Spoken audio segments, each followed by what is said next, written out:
To order. Debbie, would you read the roll call, please? Grace Alton, Here. Salvatore DiCola, Here. Robert Valsigno, Here.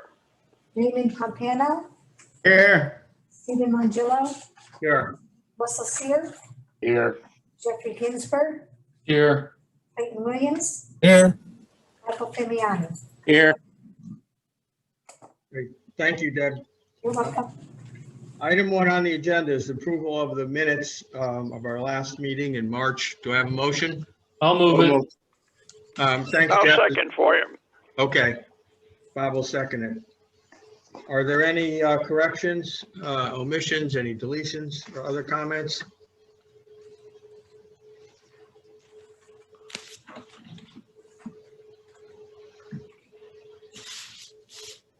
Hearing none, all those in favor? Aye. Aye. Any opposed? Any opposed? Any abstentions? Thank you. Item 2 is public participation. I think we've determined we do not have anyone from the public on. Is that correct? Right. Yes. Yes. Okay. So we're on to item 3, which is submission of the cost of service study. Gabe, are you going to talk about this? Yes, I am. Okay, do we need a motion for this, or you just, There's no resolution item for this. okay, This is just a discussion topic. Yeah, so I mean, you've got the cost of service study and your budget book. The rate is going from 480 to 491. It's a 2.3% increase of 11 cents a CCF. There's nice things in the budget that Louis did in regards to showing a breakdown of what the minimum bill is, what the average bill is. But I think that the big challenge was that the reduction in the billable CCF, the billable consumption, is down by 450,000 CCF because of the reduction of billable consumption related to basically the COVID, people not being in town last year, which equates to a $2.2 million of non-billable consumption. So, but we do believe it'll phase its way back in. So as part of it, I think Louis phased it in over another 2 or 3 years to bring it back closer to 8 million. But the good thing is we'll be able to keep track of it. Maria will start calling people tomorrow to start setting up the budget interviews and the meetings, and we can do them via Zoom. We are going to have people come in if they want to come in. Pretty much everybody in our building has been vaccinated, I think, except 2 people. And but we can still do Zoom. We can do in person, whatever everybody's more comfortable with. You guys are old hat at this. You've been through the budget process enough times to understand it as good as anybody. And I think that, again, Louis put this together, and very hard budget to put together because of the reduction in the billable consumption. We did move some funding for the capital projects into our capital reserve funds rather than out of operating. But we still were able to maintain a 2.3% rate increase, which is very low. Hey, Gabe, the Regional Water Authority saw an increase in sales this past year. They saw an increase for a few months. I think that the overall, don't forget now, ours is what we call annualized consumption method. So our July 1st bills will be for the calendar year 2020. Okay, They're annualized. That's for all the quarterly people. We dropped the highest consumption quarter. So it doesn't track, but they did actually see an increase in some of the consumption, Steve, after the worst of the shutdown started taking place. I mean, think about 2020 last year. There was no students. There was no people going to work every day in the city. yeah, So no restaurants. We do believe that the consumption will come back. We've actually, RWA seems to think the same thing. It looks like it's going to track back up to about 8 million. And I know I say this all the time. In 2005, when we regionalized, the billable consumption was 10 million CCF. So we're down a lot since then. But yeah, we've been preparing the budget in such a way over the years. It's a conservative budget. We know that we have cash reserves to utilize for our our capital project funding. And so we try to keep the operating budget as sustainable and as consistent as we can. And a 2.3% rate increase is still an increase, but it's a significantly low increase. No, I think it's great that we've been able to, be flexible enough and be in a good enough financial position to adjust to that. A pretty decent, loss of income there. Yeah. But it's got a lot to do with the work that both Gabe and especially Louis did to make the budget work with the loss of that. Think about that. That's a tremendous amount of money you lost and still bring the budget in with a very low increase. So very pleased. I noticed so far that we increased the administrative fee just a bit, and we'll be doing that in the future each year, which is a good way to go. We didn't increase that for many years, so we need to keep up. Yeah, we're going to keep increasing it $1 a year until we get to 20, and then we'll reevaluate. And we're also increasing $1 a year, Steve, as you and I discussed on the elderly credit as well. Okay, true too. Louis, anything to add? That's good for all the board members to know as well. We'll go through each All one. right. So when we get everybody in, we'll go through it page by page as we always do. And any questions, you can either call before, call after, or when you come in, we can go over them more. Okay.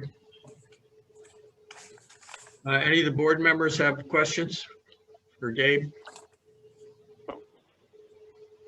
on this? Very good job. Okay. We'll move on to item 4 related to this, scheduling our public hearing. Item 4, resolved that a public hearing shall be held on Wednesday, May 12th, 2021 at 5:45 p.m. via teleconference regarding the authority's annual budget and recommended user rates and charges. Thank you, Clay. Do I have a motion? I'll move that. I'll move. Second. Ray, and who seconded? And Joyce seconded. Thank you. So it's a simple, straightforward request to do our public hearing. If there's no comment from anybody on the board, I'll call for a vote. All those in favor? Aye. Aye. Any opposed? Any abstentions? So that motion passes for the public hearing. Well said, Gary. Yep. Gonna do okay. Item 5.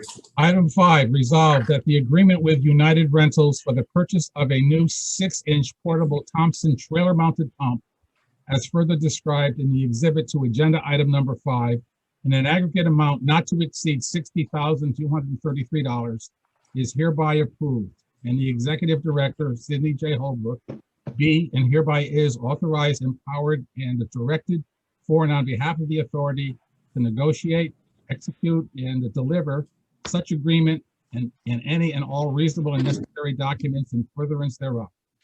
Thanks, Clayton. Do I have a motion on this? Move. Joyce, second? I'll second for you. Okay, thank you, Bob. Who's talking? This is Gary's. Gary? Yep. All right. Thank you, Mr. Chairman. This is a request to get a 6-inch portable pump. This is going to be a critically silenced one. We have one trailer mounted 6-inch pump ready that we use a lot around the plant. It's not critically silenced. So if we have to go out into the, to the public and use it there, they are, very noisy for when we have to, go around the station or any emergency condition like that. So we're buying this through Sourcewell, which is a government procurement entity there for this price. They are good prices. And we like the Thompson pump. They do have the Godwin pump there on this list also. It is a more expensive pump. So we have selected the least expensive pump on the Thompsons there. And so that's for bypassing and getting around things with there. What do we typically use this kind of equipment for? This is, well, down in the plant, will help to dewater tanks, Okay. move sludge around, pump the water. Out in the field, we use it to bypass around stations. Sometimes if we have to do some work of replacing the pumps or working on it, we have to actually pump around the station. So that's where we'll use it. That's where the critically silenced part really comes in, because we can do that in the neighborhoods where our pump stations are. Great, thanks. We have other Thompson pumps. Those ones that Gary was talking about, they're so loud, you literally can't hear yourself talk next to it. It's that you can't run them in the neighborhood at night. People are calling up and complaining. Sometimes we have to. Yeah. We have Yeah. them. Down in Morris Cove area that we've run. More than I've had calls in Handon for the night work. Oh, yeah. Yeah. What, are we going to continue to use the other one, or is it? Yeah. Oh, yeah. We use that around the plant a lot. It's actually an older pump anyway. We started thinking about replacing it, but we'll use that down at the plant. It helps move around there. The noise is not as much of an issue there. And normally we're only doing it during, the daylight hours when we're actively pumping down a tank or something. So yeah, it's still in use, and we'll continue to use it. Okay. Any other questions from the board? Thank you, Gary. All those in favor? Aye. Any opposed? Any abstentions? That motion carries unanimously. On to item 6. Item 6, resolved that the agreement with National Water Main for cleaning and televising services for the Connolly Parkway siphon and Lake Whitney siphon, as further described in the exhibit to agenda item number 6, in an aggregate amount not to exceed $44,000, is hereby approved. And the executive director, Sidney J. Holbrook, be and hereby is authorized, empowered, and directed for and on behalf of the authority to negotiate, execute, and to deliver such agreement and any and all reasonable and necessary documents in furtherance thereof. Thanks, Clayton. We have a motion on this. I'll move. Thank you. Second? I'll second for you. Okay, thank you. Tommy. Tom? No, this is for me. Gary. This is me. That's Yeah. for you as well? Okay. All right, this is National Water Main. It's a proposal by them. We had gotten multiple proposals. McVac turned it down. Another one was more. But to clean the Whitney Avenue siphon, this is up from where our break was. It's actually, if you follow that Whitney Avenue up north of the Reservoir Dam, you'll come to a part where you actually cross over the Whitney Reservoir, the Mill River there.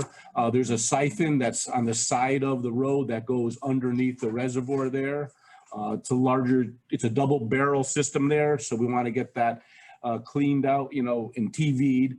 So that's where they're going to clean the line. They're going to block the 2 lines that are under there, 2 barrels on this siphon. And they're going to clean them and then TV them so we can, assure their integrity there.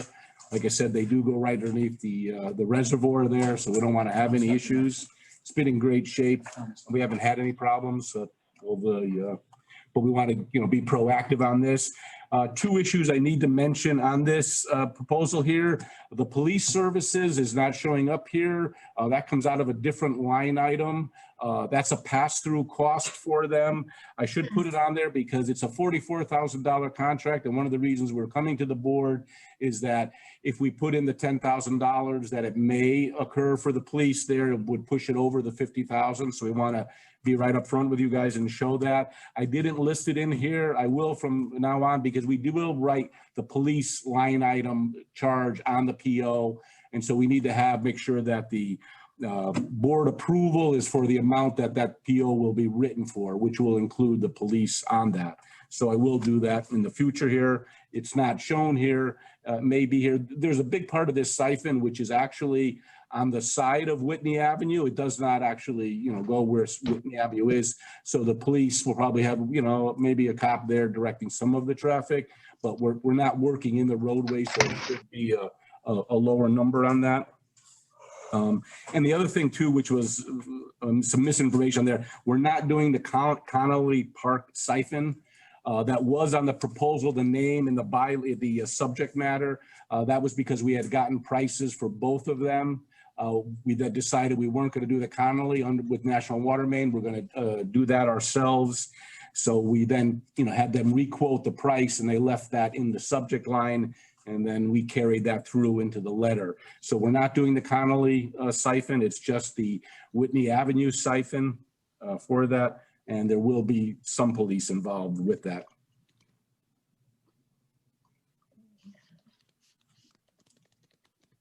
Gary, this is still in proximity to the water supply? Yes. This Okay. is right up the street from where the spill was, and it is north of the dam. Yeah, so It's in addition crossing- to the integrity of our system, it's really important to protect the water supply Yeah, sure. because of the topographies. Yes.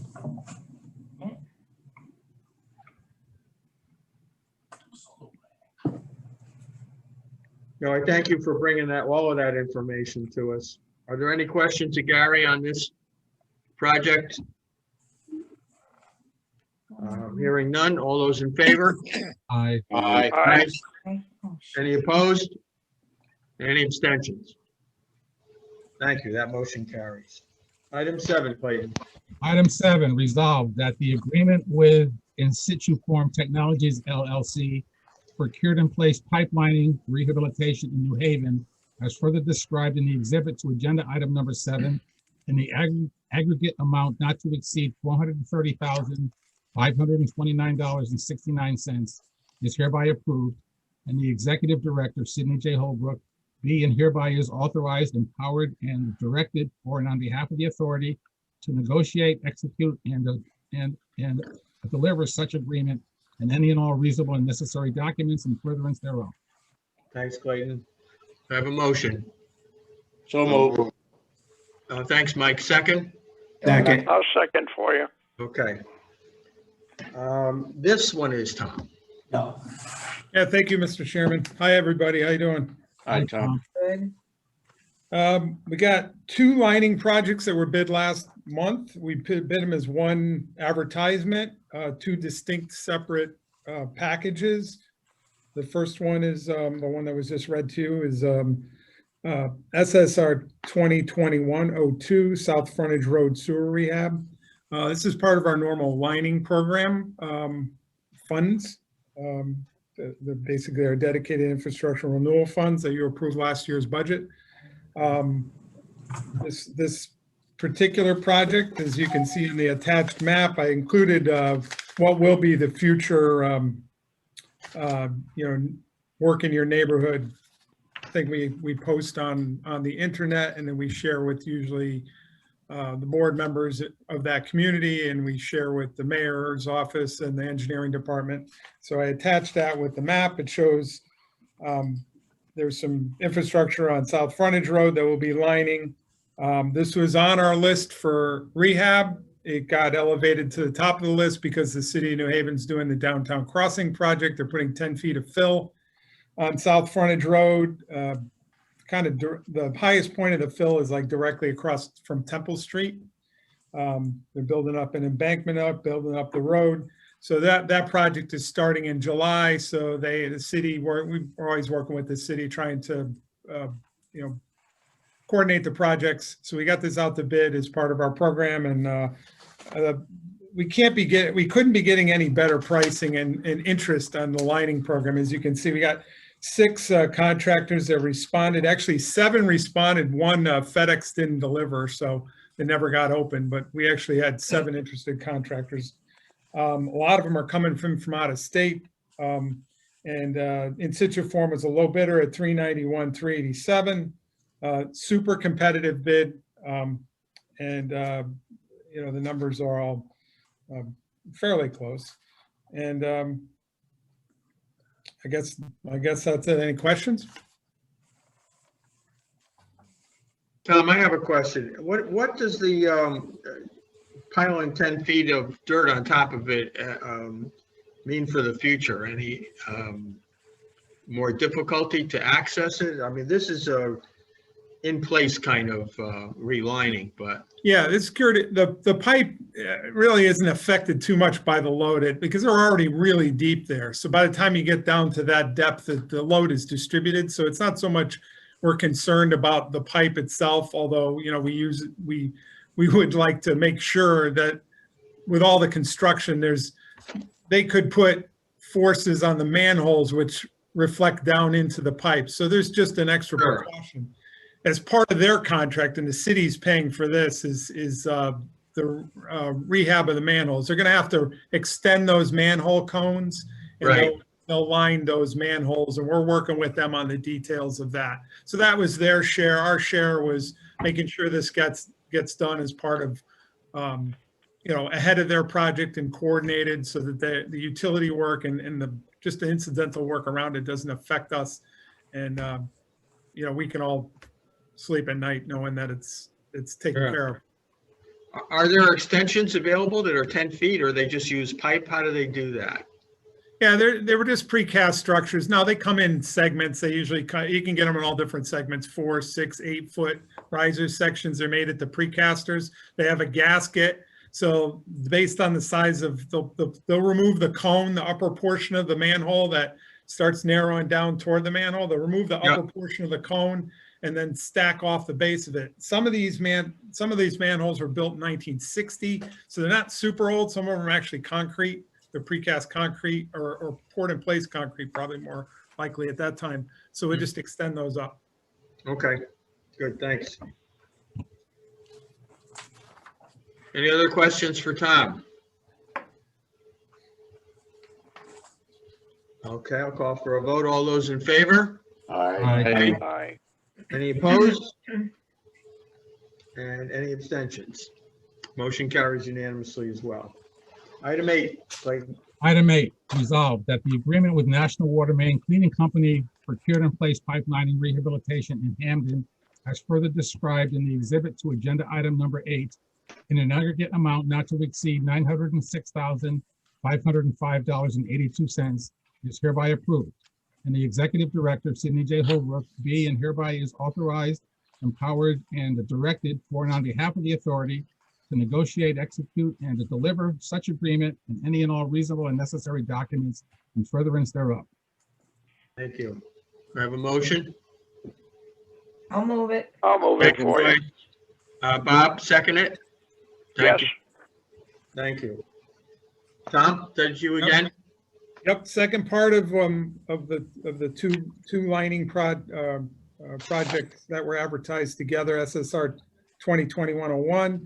This is Lower Mill River Interceptor Rehabilitation Phase 1. As you may recall, Gary's guys, his contractor, I think it was National Water Main, was working hard to evaluate as part of our CMOM program, that Lower Mill River Interceptor. That's the part just downstream of this work is where we had that failure in the sewer spill in the Mill River. So they had completed that evaluation.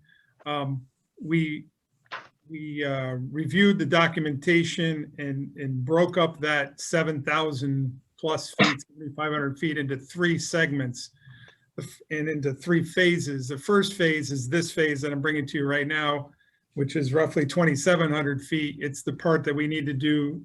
We've elevated to doing immediately or doing now.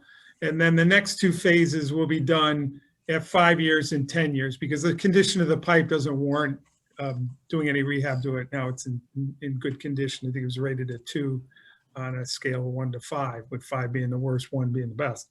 So this one, where there's some aggregate exposed on the pipe, so we think it's in their best interest to actually move forward with the lining. Was included in this package. Again, we're getting great pricing. This one, we actually had another contractor that didn't bid the previous. So if you count the one that had to get thrown out because it didn't arrive in time, there was 8 contractors that were interested. 7 bids were open, and National Water Main, who we've done a ton of work with, was the low bidder at $824,096.20. We're asking for a 10% contingency, just like the last project. This is also coming out of our dedicated infrastructural renewal funds. That's a great funding source for our lining projects that you approved last May. So any questions? We've worked with National Water Main before, correct? Yes. Yeah.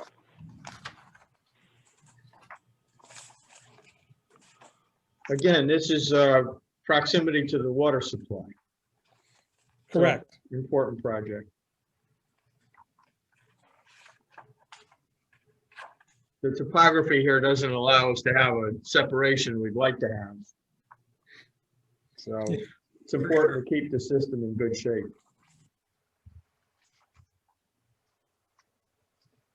If anyone on the board doesn't know, there is a water processing plant at the bottom of Lake Whitney. And it's a very important water source for the Regional Water Authority.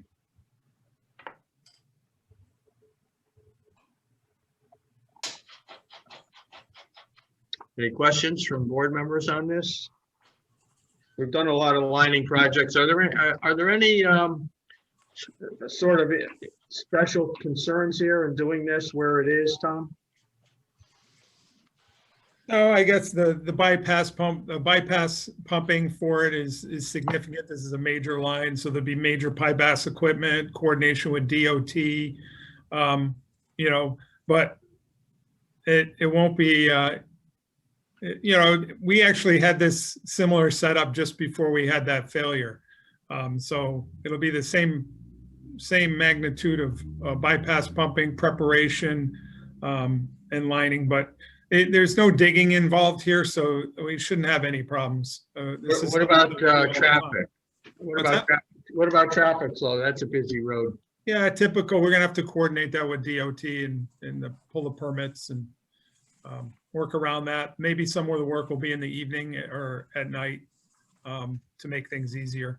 There's a long cure time on this particular pipe because it's a larger diameter. So, you know, once the liner is set and steamed or starts to cure, I mean, you're talking 12 hours of wait before you can get it back online again. So it's not like a smaller pipe where you're talking only a few hours. Okay. Any other questions for Tom? Yeah, just one question. Do we have all our safe things in place, God forbid, an accident that we call all the right people? I don't want to see what happened the last time. We did all the right things, but we got bad press out of that. That's I'm just want to make sure that everything is dotted and crossed so we don't get bad press again. That's my concern. Is we're doing a great job. I didn't like the cheap shots we got the last time. That's all. Okay. Good question, Sal. Yeah, we've had multiple meetings in-house to try to improve whatever could be improved. And I think Gary would agree with me that I think we'd like to think that everything would go much more smoothly from a public standpoint, but I guess I don't want to find out. Let's put it that way. Yeah. Fair enough. Yeah. Any other questions for Tom? Developed that, so it's really the same one. Hearing none. All those in favor? Aye. Any opposed? That's right away anyway. Any abstentions? That motion passes unanimously. Thank you, Mr. Chairman. In another month or two. Item 9. Item 9, resolved that the master services agreement with EMV Inc. for cybersecurity/managed IT services, as fully described in the exhibit to agenda item number 9, in an amount not to exceed $8,302.50 per month, is hereby approved, and the executive director, Sidney J. Holbrook, be and hereby is authorized, empowered, and directed for and on behalf of the authority to negotiate, execute, and deliver such agreement and any and all reasonable and necessary documents in furtherance thereof. Thank you. Do I have a motion?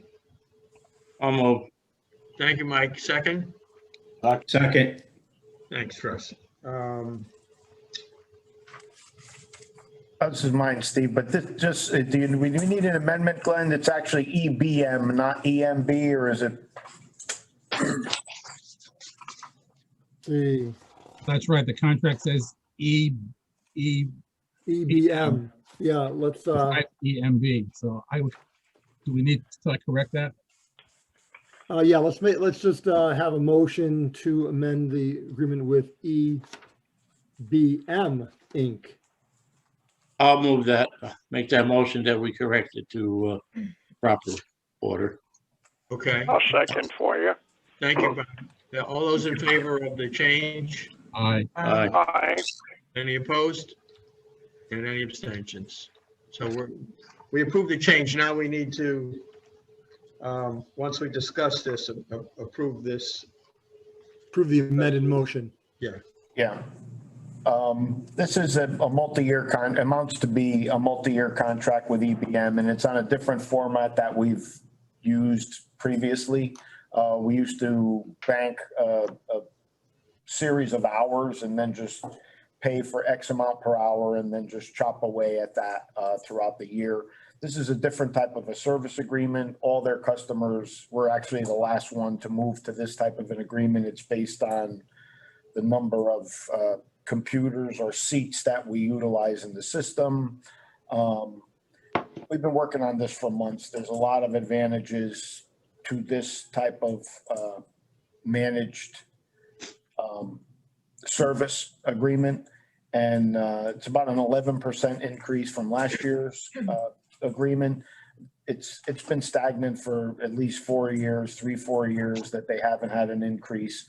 Glenn has actually worked on this contract itself.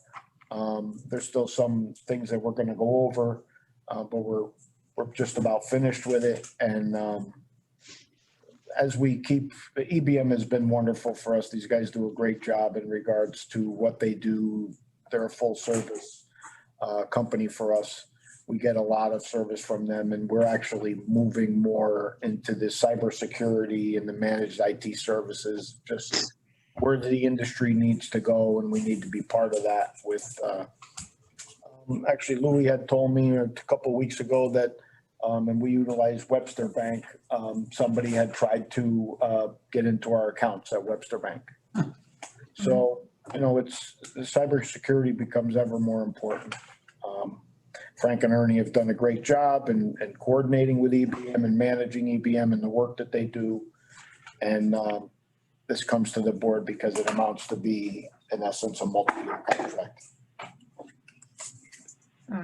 So what we basically do is we kind of pay them a monthly fee to do all of our IT and cybersecurity.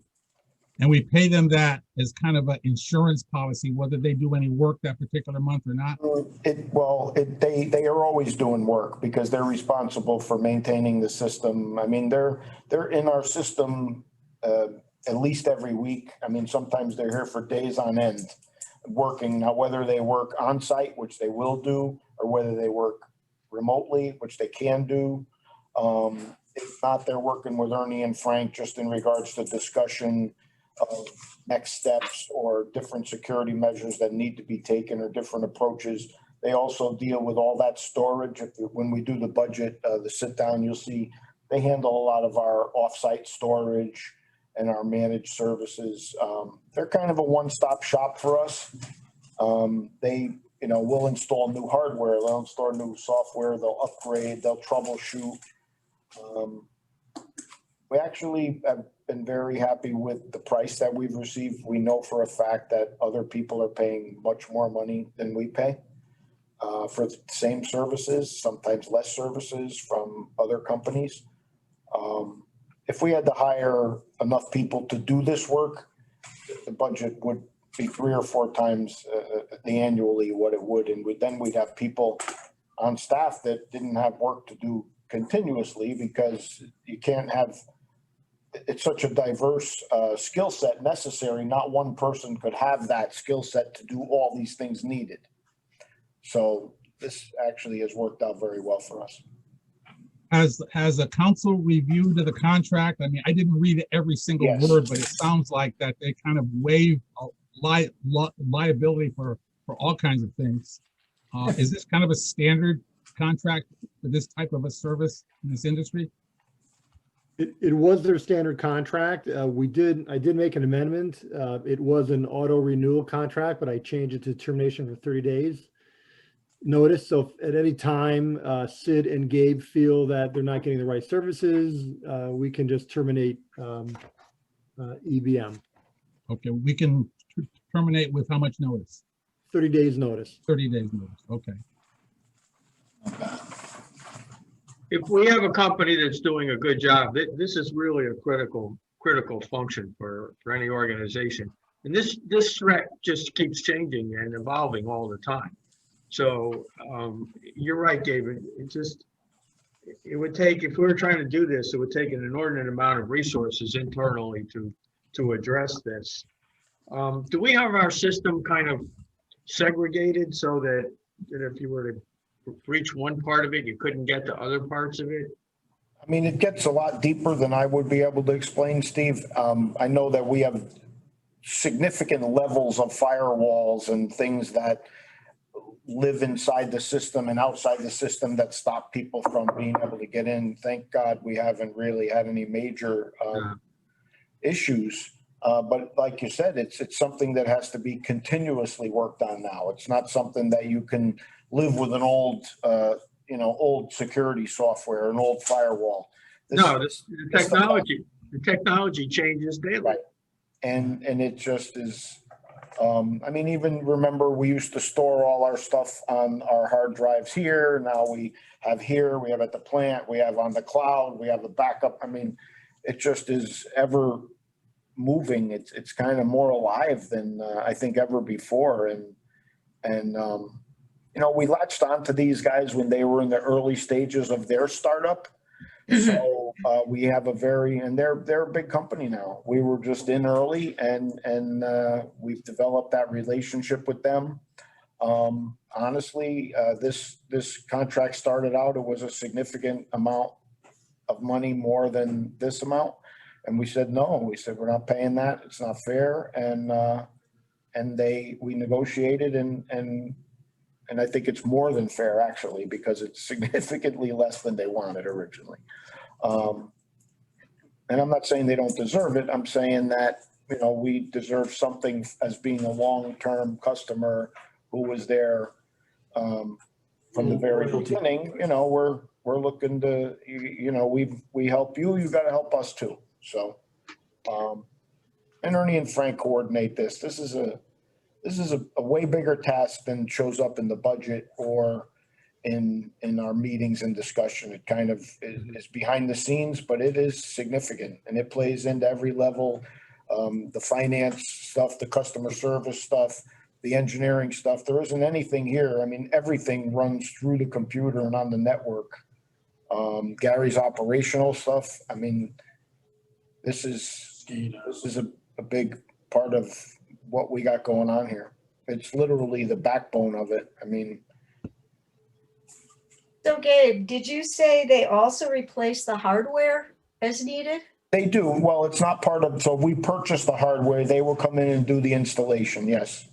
And they recommend what needs to be changed at any time? We have a rotation that we've used them as a consultant, and Ernie and Frank actually. So we actually have a list in regards to what gets replaced and when. It's an ever moving list, all the way from the desktops to the laptops to the hardware to the mainframe. So there's a rotation of when it needs to be replaced. And then some stuff fails before it was supposed to be replaced. So it's in a constant mode of replacement, just like most equipment. And do we have a business continuity plan that covers this if we had to operate separately? Yes. I mean, when it all comes down to it, I think that there could, because we back up everything continuously, it would probably take a day or so. I mean, we would always have a mechanism to be able to get up and running, but I think more important than that is the plant itself would be able to operate in manual mode. So we wouldn't lose treatment of the facility, which is, That's most important. really why we're here. So, Everything else though, I mean, the FIS and the customer service, the billing, it might take us a day or so to get back up and running and do some catch up, but I think that we're as confident as we can be with everything that's out there, that we're on top of it. And this is a big part of it. Yep, and if you want to realize the importance, see what happened to DMV with the emissions program, right? It's that they don't know, I don't think they have a date when they can get that information up and They running. can't say, they can't say when they're gonna be able to resume doing. Yeah. Yep. Well, and we're not even surprised though, are we, really? I'm not commenting on that. The old joke about the motor vehicle department, you know? Yeah. Okay, any other questions of Gabe on this motion? All those in favor? Aye. Aye. Any opposed? Any abstentions? That motion carries unanimously. So thank you, Gabe. And Sid, we're on to you for an update. Yeah, first I'd like to start by saying I think that we're very fortunate. We have Ernie and Frank and the others that work on this, on our security program, work on our IT. To have EBM working with us too. And the way it's done, I think we're optimizing our dollars and giving the best performance possible to the authority. I want to thank the board for approving all the items. This was a pretty busy month, as you can see. Everybody was very involved and worked very hard to get all these items in front of the board. And there's a lot will now be coming into the construction phase. So thank you very much. Our chairman has asked that the board be provided with a list of all members, emails, contact information, which you all have at the beginning of your book now. So you should, if you want to, is there anything you need to know about any of the members? You have that. We have it, and we're very happy to have that. Yeah. Thank you, Mr. Chairman, for requesting that. No, that's very good. And I want to thank Debbie for putting that together. I appreciate it. Right. Legislation. No, there has been no movement on any of the legislation that is in adverse to us at this time. They had public hearings. They've had some movement within the committee process, but nothing has moved to a state of really concern beyond where it was last month or the month before. As Gabe said, we've had nobody with COVID, and the good news is that everybody here has been vaccinated. And there are a couple that don't want to be vaccinated. We can't make them do that, but the rest of us are protected. There's no activity that I can report to you, and on the lawsuit, nothing's changed since the last month. So that's, I don't know if that's good, bad, or whatever. I've asked Gary to work on a criteria for establishing an award by the GNHWPCA to be given by the board to some environmental group that is within our service area that have done a great job or a good job in stewardship, environmental stewardship. I thought that would be something that we should do to show our gratitude to the environmental groups that are benefiting those that we serve. And Gary's in the process of working with a few of the other staff here to come up with criteria which will be used in choosing that individual or group for the award. We haven't got a name for the award yet. I think we'll stay away from naming it after a person. There are many people that have worked here at the GNHWPCA or have served on the board that are definitely might be good names to use, but we might simply come up with the name of the GNH Annual Award, but that's something Gary's working on. If you have any ideas or thoughts about that, please contact Gary and share that with him.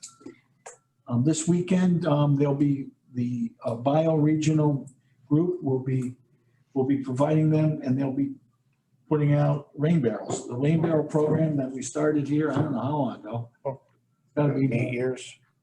5, 6 years ago now, is still, More, yeah. still very, very active. And we're fortunate that we've kept a relationship with the Coca-Cola companies in East Hartford, Connecticut, or where are we going now? Again, East Hartford, yeah. East Hartford, where we are provided with these barrels, and we give the kits out, and the bio-regional group makes these available to the individuals within our service area. So that's all I have. Like I say, it's been a busy month. There's a lot of activity with our engineering, IT, every group here, every division at the authority has been very busy over the last month. So thank you. I just want to note that Gary attends a lot of meetings of environmental groups besides his work there. Yes, that's true. He was because we changed the board meeting till tonight, he's able to attend, like I am, my meeting, he's able to attend one on Tuesday that he just attended. And that we have got a very good relationship with the Mill River. They've been very supportive of us, and I'll leave it at that. And also the West River group. So if there's any questions related to those two entities, and there's other environmental groups that Gary's involved with too. He's our environmental group liaison. Not that we're not all involved with doing whatever we can. That sounds like a to support promotion. them. Huh? That sounds like a promotion, I think. That was the time you missed that meeting and we voted you for that position. I don't want to see that on your door, but he has done a great job, and he has a good relationship, and his good nature and his intelligence and his understanding of these groups. Like I say, he drives a Subaru and he's got the hat, so he looks perfect. I think he even has a bicycle he rides to work once in a while. But right there. He does fish. Yeah. He rides down from Seymour and drives it home. Yeah, he rides down from Seymour. We might be reconsidering his involvement with these groups. Anyway, that's what I have right now, Mr. Chairman. Thank you very much. Do we have any new business tonight? We do, Steve. We have 2 transfers. Okay. Glenn, do you have a resolution? Glenn? He was handed out. Thank you very much. Resolved that the departmental budget transfer requests as described in the exhibit to agenda item number 11 are hereby approved. Okay. I have a motion. So moved. Thanks, Russ. Is there a second? The transfer, Louis. Second. Okay, thanks, Glenn. Overtime one doesn't need to be here? All right. So it's actually only one transfer. This is for a closeout of inactive capital accounts to fund new lining projects, the ones that we approved tonight. So we're going to move $406,880 from the manhole rehab program into the sanitary infrastructure fund. And that's Louis moving monies for projects that have been completed and the leftover funds in those projects to move them into the sanitary sewer infrastructure fund to actually fund those lining projects and other lining projects as we move forward. So there's no increase in any line items. It's just monies left over from one, moving it into other projects. Dave, how did we end up with the surplus in some of those projects? Sometimes the projects come over, depends on what it was. Sometimes they come in under. Also, some of them, there's just multiple line items because we approve them in different years. So the back year needs to be closed out and rolled into something else. So this is all capital money. Okay. Just moving it around. Yep. Any questions again? All those in favor of the transfer? Aye. Aye. Any opposed?